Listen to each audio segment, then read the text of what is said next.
Bonjour. Pour la victime, la perversion narcissique est extrêmement difficile à comprendre. Nous dirons le pervers narcissique, ils peuvent être homme ou femme. Nous garderons le neutre comme d'habitude pour aller plus vite. Comment fonctionne un pervers narcissique? Comment s'est constituée cette personnalité que l'on classe en psychiatrie dans les états limites entre la psychose et la névrose? C'est vous dire. Une forme de pathologie mentale, on va dire. C'est un développement mental particulier qui fait de ces personnes des monstres au sens humain du terme, parce qu'elles n'ont d'humanité qu'une apparence ou une partie. La partie qui manque est la plus importante. Le pervers narcissique ne parvient pas, dans son enfance, avant l'âge de 5 ans, à s'identifier en tant qu'être humain à part entière. Il n'y parvient pas parce que son parent ne lui permet pas, ne lui donne pas les clés pour le faire. Je n'excuse pas le pervers narcissique adulte. J'explique comment s'est construit sa personnalité. 2 ans, 4 ans, ce sont des moments extrêmement importants. Si l'enfant n'arrive pas à dépasser certains stades, il reste dans l'expression de ses pulsions, de ses besoins. Il n'arrive pas à les canaliser, il n'arrive pas à acquérir un miroir intérieur, un narcissisme, une image de soi essentielle pour pouvoir à un moment parvenir à ce qu'on appelle l'empathie, c'est-à-dire la capacité à interpréter les sentiments de l'autre et à se mettre à la place de l'autre, à comprendre ce que vit l'autre comme un écho à ce que nous vivons. Le pervers narcissique n'a aucune empathie pour l'autre. Ce que l'on prend pour de l'empathie n'est que de la sympathie. Lorsqu'on voit un pervers narcissique attentionné envers quelqu'un, prendre soin de quelqu'un, se pencher sur un malheureux dans la rue, aider l'autre, ce n'est pas de l'empathie. C'est simplement parce que dans ses expériences de vie, il a vu cela et il reproduit ce qu'il a vu. Par contre, ce qu'il n'a pas vu dans son expérience de vie, jusqu'à peu près l'âge de 5 ans, jusqu'à l'âge de l'Oedipe, c'est-à-dire au moment où les bases de la personnalité se constituent, ce qu'il n'a pas vu, c'est que l'on prenne en compte le sentiment de l'autre, qu'on se mette à sa place. Le parent du pervers narcissique, qui est souvent lui-même pervers narcissique, ne l'a pas traité en être humain, mais en objet adoré ou en objet détesté. En objet adoré, ça vous donne ce pervers narcissique qui a été dorloté, choyé, mon bichou, mon chéri, par sa mère, la petite fille, habillée, réhabillée, etc. Le bébé de son papa, la petite chérie, dans ce climat très incestuel, pas très net, où l'enfant fait partie du parent, n'est pas séparé du parent. L'Oedipe ne se fera pas. Et puis, il y a l'autre pervers narcissique, celui qui est cet enfant détesté, rejeté, maltraité, traité en objet, toujours avec cette incestualité, cette non-identification tout au long de son enfance, de sa personnalité propre, la porte qui s'ouvre sur la salle de bain, la nudité qui n'est pas, l'intimité qui n'est pas respectée, tous ces éléments incestuels qui vont parfois même jusqu'à l'inceste. Ça arrive, hélas, aussi. Alors, dans les pervers narcissiques, on peut trouver ces gens qui ont une sexualité très problématique, très déviée, ou une libido extrêmement forte, avec toujours des histoires sexuelles qui se rajumulent. Il y a les deux cas. C'est pas parce qu'il y a un cas ou l'autre qu'on n'a pas à faire un PN. Il y a ces deux cas, et dans les deux cas, ils sont à la limite. Toujours ces états limites, quelque part, qu'on retrouve, même s'ils n'ont pas la même signification. Alors, ce qui s'est passé, on ne va pas faire de la psychanalyse, hein, je peux comprendre ça, je peux comprendre ce qui s'est passé par rapport à la psychanalyse, qui l'explique pas mal, mais bon, on ne va pas rentrer dans ce sujet, dans ce thème qui est celui des spécialistes. Ce qui s'est passé, c'est que l'enfant donc ne s'est pas construit. Il est dans son vide intérieur. Il n'a pas d'image de lui-même, il n'a pas l'image de Narcisse en face de lui-même, il n'a pas pu se mirer, se regarder dans ce miroir qui lui aurait donné une image de ce qu'il est. Il est encore au stade de l'enfant qui vit dans la pulsion. La pulsion est la satisfaction du besoin. Avant que le parent ne l'aide à prendre conscience de lui-même qu'il peut demander et recevoir. Alors qu'il exprime de la manière la plus primitive qui soit. Ce qu'il voit en vous au début, le pervers narcissique, c'est quelqu'un tout-puissant, très fort, qui lui rappelle quelque part ce parent et qui va lui permettre de satisfaire ce besoin primitif, cette pulsion primitive. Et puis, parce qu'à un moment, un rien va le ramener à un de ces éléments traumatiques de l'enfance, des siennes, son enfance, ces éléments traumatiques, un rien.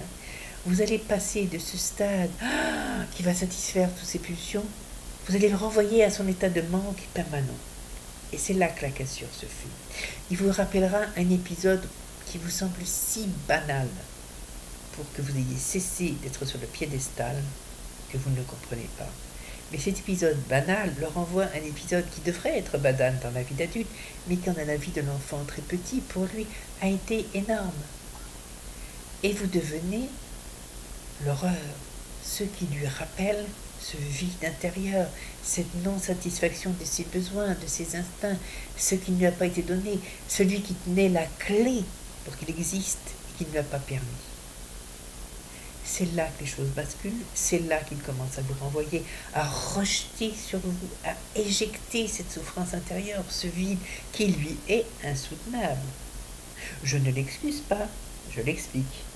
C'est insoutenable pour lui de se sentir si vide. Vous imaginez ce que ça fait de se sentir rien? Vous pouvez dire je me sens rien des fois, parce que vous sentez piétiner, mais vous ne vous sentez pas un vide absolu. C'est quelque chose de très dangereux dans une personnalité. Alors vous avez cette personnalité avec cette maturité qui n'existe pas, qui est arrêtée avant le dit, vous disiez, vers 4 ans, vers le besoin de l'enfant.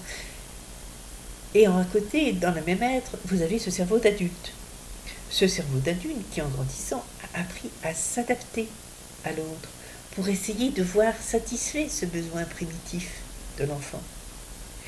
Qui est de recevoir un minimum d'attention de la mère, parce que l'attention dit la nourriture, dit la satisfaction du besoin de l'enfant.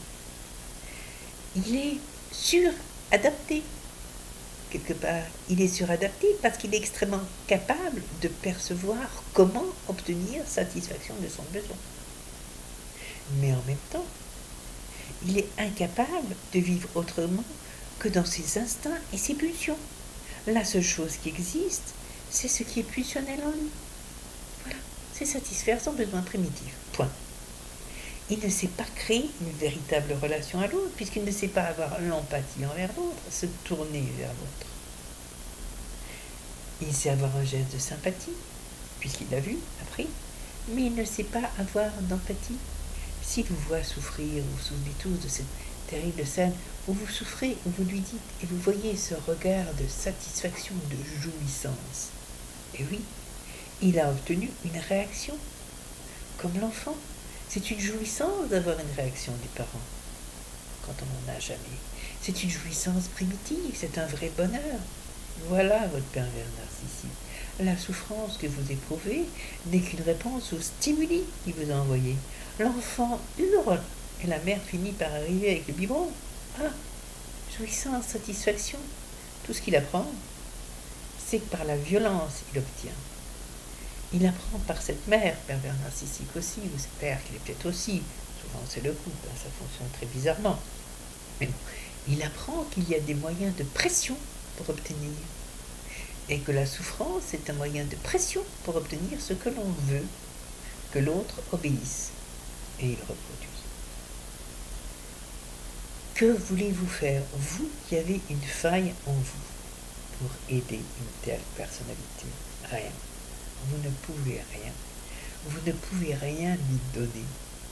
Parce qu'il faudrait être très fort pour donner.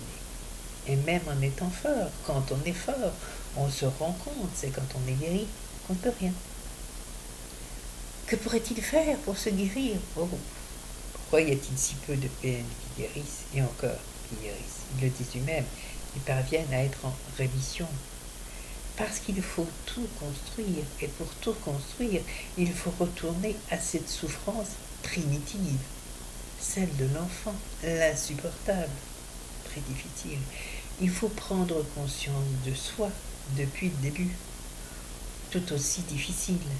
Les thérapies qui les aident sont bien sûr les thérapies qui leur permettent de prendre conscience de leur enveloppe corporelle.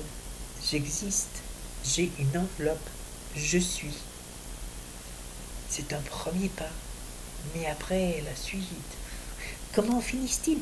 Ils finissent très mal. Parce qu'ils sont dépressifs. Et qu'ils plongent dans cette dépression. Ils finissent suicidaires, ou aigris, seuls. Ils ne sont pas capables de se faire de véritables amis. Et c'est quoi l'ami d'un pervers narcissique? C'est quelqu'un qui l'utilise. C'est quelqu'un qui est là pour lui. Il n'est pas capable d'avoir un véritable échange, analyser ses amitiés. Pour ami, il a quelqu'un dont il a besoin parce que celui-ci est fort et lui apporte cette sensation de sécurité, ou quelqu'un qui l'utilise profondément et qui est toujours là pour lui, donc qui satisfait aussi ce besoin instinctif, pulsionnel d'être reconnu, vu. C'est tout. Ça s'arrête toujours là. Voilà la personnalité du pervers narcissique. Alors, bien sûr, il peut être reconnu socialement dans certains cas. Il peut être un travailleur acharné, quelqu'un qui compense en essayant d'exister socialement. Et dans ce cas-là, il y arrive très bien. Ou il peut ne pas le faire, ne pas y arriver, n'être même pas capable de ça et n'être rien toute sa vie.